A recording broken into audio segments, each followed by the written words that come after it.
hell to pay delay.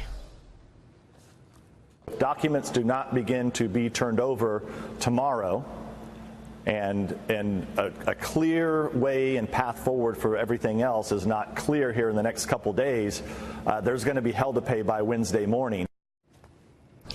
That was House Intelligence Chairman Devin Nunes with me last Sunday on Sunday Morning Futures on Fox News. He had a warning that if he does not receive certain documents from the Department of Justice regarding both the Clinton email and Trump-Russia investigations, it is not just Chairman Nunes pressing the Justice Department for these documents. House Speaker Paul Ryan also voiced his support in getting the information. I am supportive of making sure we get the documents we rightly deserve, that we legitimately requested. We expect compliance. I'm still getting daily reports from our committee chairs about the progress on compliance. I'm going to regroup with them tomorrow. But I expect them to comply with all of our very legitimate document requests, because this is legitimate congressional oversight of the executive branch. Joining me right now is Alan Dershowitz. He is Harvard Law Professor Emeritus and author of The Case Against Impeaching Trump. Alan, good to see you this morning. Thanks so much for joining us. Thank you. So just to be clear, Devin Nunes is looking for any documents, and Trey Gowdy as well, any documents that relate to the Trump-Russia collusion investigation, which was launched in July of 2016. They want to know what intelligence was used to launch such an investigation and any documentation going into that investigation. You heard Devin Nunes on Sunday. He said hell to pay if the documents aren't there. He said, I'm willing to go all the way, meaning contempt.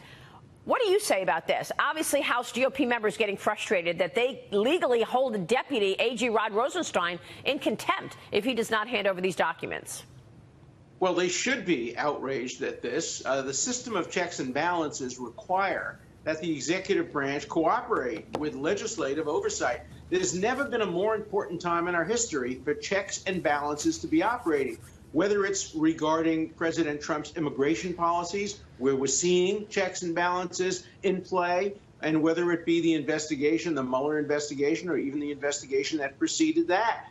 Checks and balances requires that Congress have oversight over the executive branch, that the executive branch do its job, and that the judiciary check both. We're seeing that happening now in the immigration context, and we should see it happening as well in the investigatory context. So I hope that the legislative branch will be able to get the material they need, but if not, they do have the contempt power, a power that's rarely used against the executive branch, but it's a power they do have. So what would that mean? Would that mean that they could push Rod Rosenstein to resign? No, they could hold him in contempt.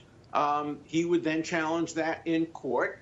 I don't think they can make him resign. Look, he should be recused. There's no doubt about that. To the extent the investigation involves at all the firing of Comey, and he was involved in the firing of Comey, he shouldn't be in the investigation at all. But I don't think resignation is on the table. I do think contempt is a possibility. But look, it's a sword of Damocles that Congress can hold over the executive branch. It's rarely dropped, but often it's invoked. And I think the end result will be that the pressure will produce the documentation. Some will be withheld on grounds of privilege, but the vast majority should be turned over to Congress. Congress can view them in confidence as well. They don't have to release them all to the public. You know, it's hard to believe that the documents are not being turned over because of some national security issue or some issue that, you know, that is of particular interest to the DOJ and shouldn't be out there. When you have this text from Peter Strzok, who basically says, you know, he says to his girlfriend, "We will stop it." And this text happened on August 8th of 2016. 4 days later, we get the other text that says we need an insurance policy. We've had the insurance policy text for months, and yet we're just getting this one now. And it was sent on August 8th, 2016. So why were they not handing over this text until the IG report had to hand it over? You know, it's like that's not national security. That's just something that would embarrass Peter Strzok. We will stop it and lead people to believe that he was biased enough to actually dictate his behavior as the guy running the investigation. Look, in my experience, and I have long experience in this, the vast majority of claims of national security are really designed to cover up embarrassment, or they're designed for political advantage. National security is used as a cover to prevent disclosure of information that might be embarrassing. There's no question that that tweet or that message saying we will stop, that sounds like an attempt to interfere with an election by members of the Federal Bureau of Investigation, a person who has a particularly high role in the FBI. Even if he didn't mean it, saying something like that he would stop the election. Look, I try to stop the election of President Trump by voting for Hillary Clinton, by contributing to Hillary Clinton. That's a legitimate way of trying to prevent his election. But when the FBI agent says he's going to stop it, that sounds like collusion at the highest level and an attempt to improperly interfere with a legitimate election. Congress is entitled to know everything about that in real time. And I'm not satisfied with the excuses they gave for not turning over that very important communication about stopping the election of President Trump. Yeah, I mean, after all, Peter Strzok took over running the investigation into Trump collusion on July 31, 2016. 8 days later, he sends that text. He's the guy running the investigation, and he sends the text, we will stop it. Now, Attorney General Jeff Sessions says that Strzok has lost his security clearance. Will that be the only penalty he faces? He was obviously escorted out of the building. What's your take on the accountability here? I don't understand why Strzok still has his job. When he has said we're going to stop the investigation, that is such an improper communication, that we're going to get an insurance policy, and he didn't recuse himself. It was his obligation to recuse himself if he had those views and he expressed them to somebody else. He also has to know, as an FBI agent, there's no such thing as private communications. Anything you send potentially can be made public. So he was potentially making public a statement by a leading FBI investigator that he was going to try to stop the legitimate election from going forward. That is clearly a fireable offense. I don't know why they're not firing him. Right. Are they afraid that if they fire him, he'll disclose information that will be even more embarrassing? I just don't understand why he still has a job in the FBI. Well, it certainly doesn't make me feel safe as an American to know that he's an FBI agent.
New fallout from that recently released Inspector General report causing a ripple effect inside the FBI.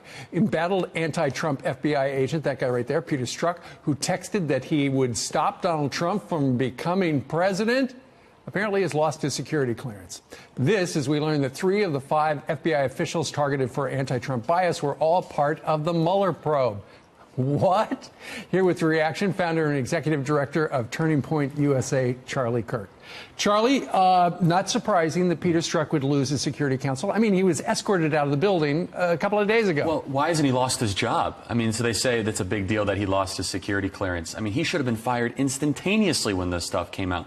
But this just goes to show that there is an unelected, unknown, a group of bureaucrats at a very, very high level of government agencies that have unlimited political power. And what if we wouldn't have unearthed these documents? What if, the heroes in Congress, such as Devin Nunes or Mark Meadows, wouldn't have went through this unbelievable effort to get these documents? This all just would have been labeled a conspiracy theory. So we know about 5 employees.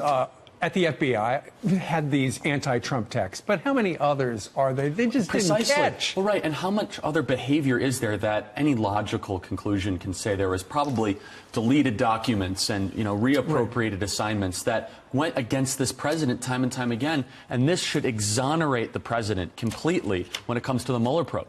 Because remember, this is the very institution that started the entire fake dossier that ended up launching this investigation. And Charlie, the fact that Rod Rosenstein will not release the stuff that Congress wants to see, just so they can figure out why did this get started in the beginning? Because it does look to many on the political right, and you mentioned a couple of names that have been at the forefront of this. It looks like the FBI has redacted a bunch of stuff because it makes them look bad. They're not going to hand them over the documents because it started on a flimsy premise. No one should be above the law. And what you're seeing here is you see a level of government bureaucrats and agents that allow their political bias to get directly into their work. And then when they get challenged, they say, how dare you challenge our work or the integrity of the FBI?